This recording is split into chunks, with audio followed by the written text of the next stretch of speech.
Hey people of the VC, it's Andy, a cloudy milder, back with another 80s metal collection vinyl update.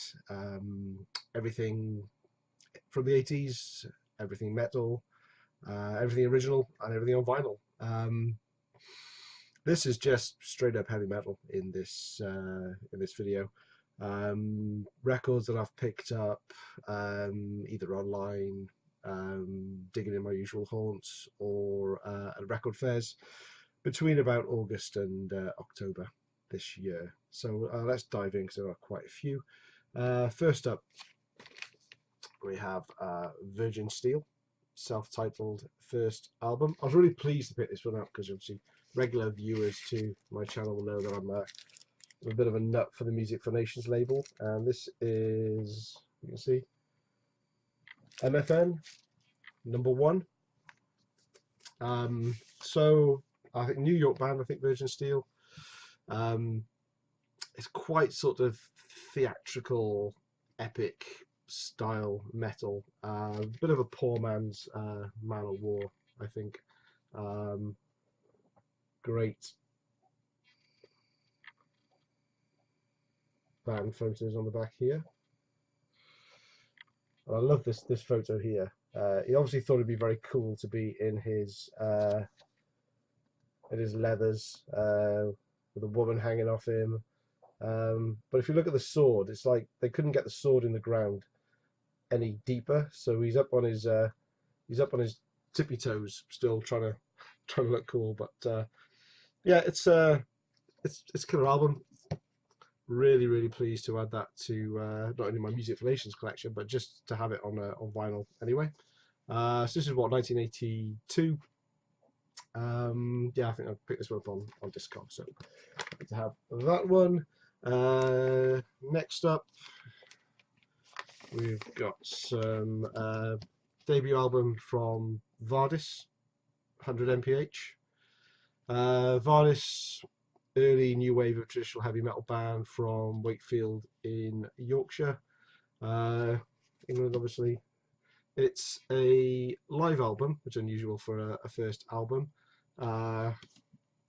Guaranteed no overdubs. It actually does sound really good. A picture of Steve Zodiac and the guys there. This is in excellent condition. I picked this up at Edinburgh Record Fair. It's on the logo label, and I paid a little bit more for it because it came with the original poster, which has never been used before, never been hung up, in excellent condition. So I'm really pleased to get that. Got a few Vardis albums now, so always happy to pick up anything of theirs when I see it. They're also one of the bands that influenced Metallica early on. Actually, talking of bands that influenced Metallica, I went to see Diamond Head again this year. Saw them October 2016. They came back to the same venue, supported by a local traditional metal band called Tantrum, who were releasing an album next year. So looking forward to that. They were really good. But yeah, Diamond Head.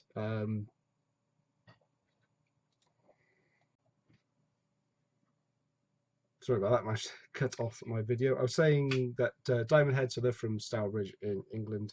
Brian Tatler's the main guy. He's still there, main guitar wizard. Amazing to watch live, but he's got kind of mostly a younger band around him now, and the singer Rasmus Bon Anderson is he really does the old stuff really well, and also their latest album is really good. From, I think it's from last year, self-titled album is excellent, so you should check that out if you haven't. Even got myself a pick. Let's go to focus. Yeah, and this is fortunately it's not one of Brian Tatler's, but this is Dean Ashton, the current bass player. Threw that at me rather rudely. There we go.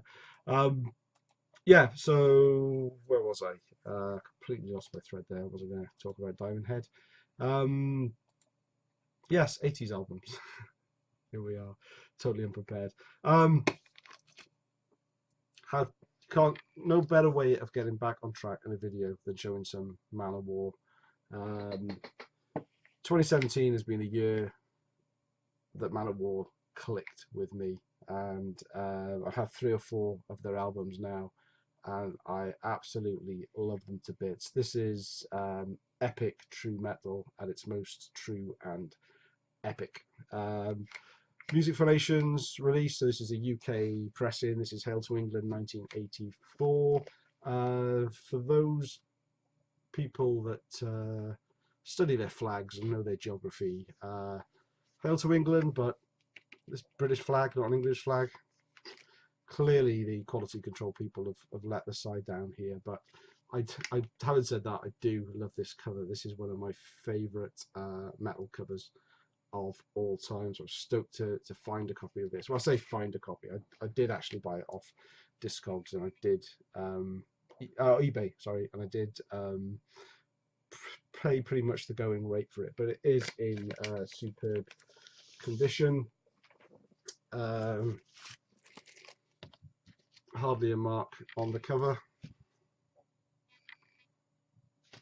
and unusually for Music Foundations, this actually came with an printed inner sleeve with lyrics. Music Foundations releases generally come just in a paper sleeve, and even more unusual is it doesn't have the standard MFN labels. They've actually got, Manowar have got custom labels, so I'm not quite sure what sort of deal they struck with Music Foundations, or whether they were just being the usual over the top self and demanding a different package for their albums. But yeah, absolutely stoked to get that one.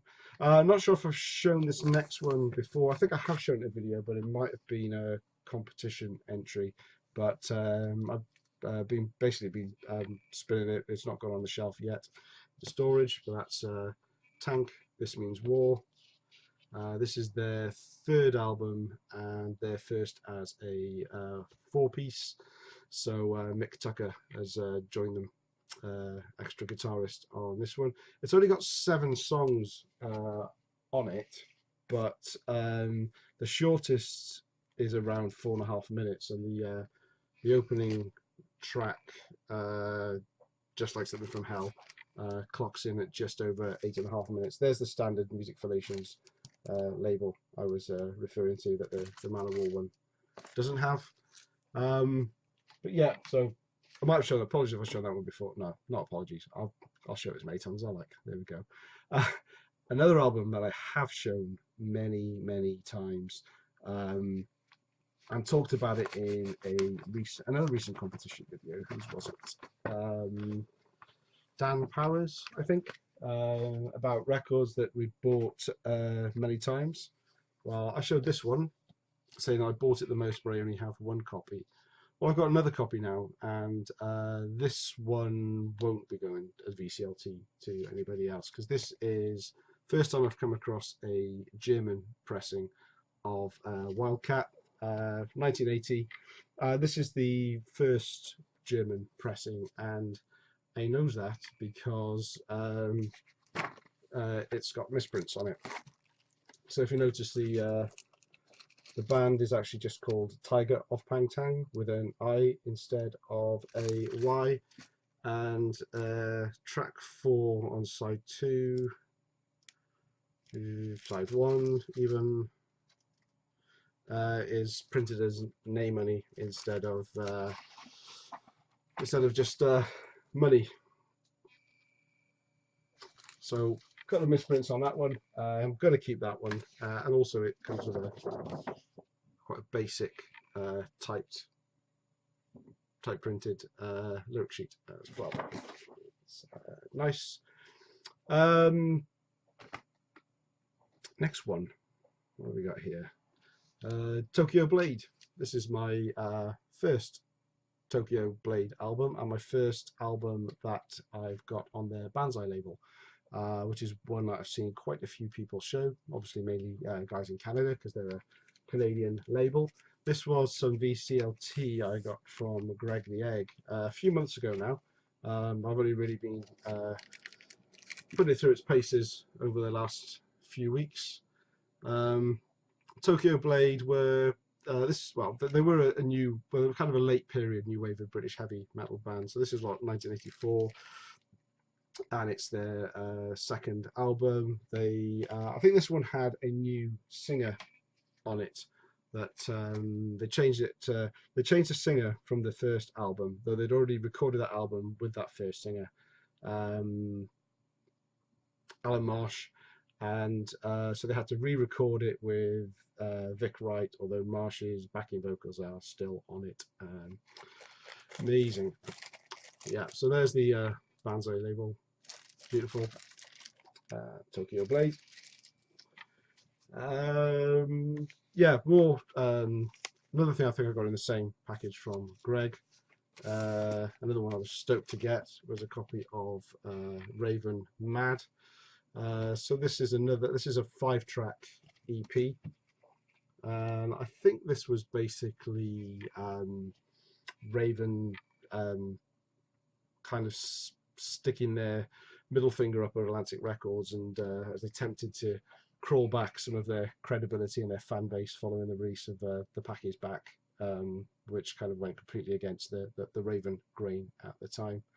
So delighted to get that. It's Raven back to their excellent raw, in your face madness, so to speak.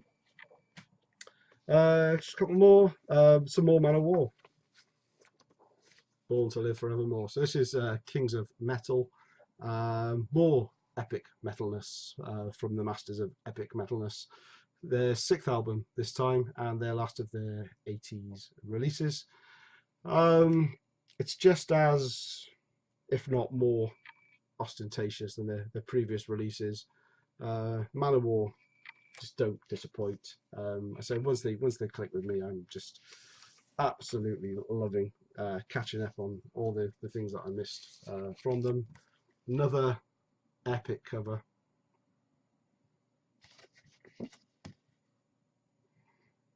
Now, Manowar albums tend to go for a bit of a premium, but lyric inner. But I picked this one up super cheap. Only cost me £5. But there's a reason for that. I don't know I'm not sure if you'll be able to see, but it's got it's warped, but it's got a real hump in it. Maybe it's better to see that on that side. Yeah, just around here, it kind of goes in. It looks like it's going to skip when it goes around. It really looks like the needle's going to go up one side and take off. But it plays well, and the vinyl's in excellent shape otherwise. But yeah, only cost me £5. So if it was flatter, it would have cost me 4 times as much. So I'm happy to get a very good, clean, playable copy, if only just. And the last one I have for you guys today. This is a band I steered well clear of in the 80s. They were often labelled as extreme metal and black metal. In fact, they were credited with the birth of those genres, especially black metal, and I just didn't have any interest in that. You've probably guessed who it is already by that little intro. It's of course Venom and black metal, but I came across this just digging in my local shop, and I remember thinking, oh wow, I've never seen this before in the wild, and I immediately skipped over it and moved to the next bin, and cogs started whirring around in my head, and I started thinking like, well, okay, it was down at around £15, and I went back and I had another look at it, and it's the cover is it has creases in the corners. It's not taped or anything. Not much edge wear. Very little, a bit scuffed. You can just see the embossing of the album title, black metal across the bottom. A little bit of a scuff here on the back. Vinyl looked really good though. Vinyl looks excellent actually. I had a quick look on Discogs and actually saw what some people are buying this for. So it's an original 1982 UK pressing on neat records. So I thought, well, I'll give it a spin. I'll give it a play. I can't leave it in the shop for that amount. I can always flip it and get something I do like, if not. But man, is this good? It's far from what I would call extreme or black metal, certainly by today's standards. It's rough and it's raw. It's just fast, heavy metal, and it's an absolutely fantastic record. And I will keep this to my grave now. I would be very surprised if I come across another original pressing of this, and so very, very happy to have that. Okay, so that's my lot. Nice big haul over the last few months. Let me know what you think of those. Yeah, Christmas is coming up fast, so I've got a few ideas for a few videos coming up. I'm going to bring back an old favourite, maybe for a one-off in the next couple of weeks. Couple of competition entries starting to put together. Good time to be in the VC. I'm going to wish you a happy Christmas now, because I will be back pretty soon. Subscriptions coming along well. Yeah, just enjoying being part of the VC. Not done a video for 2 or 3 weeks, but I think I'll be back again soon. Hope you have a great weekend, and I will catch you again soon. Cheers.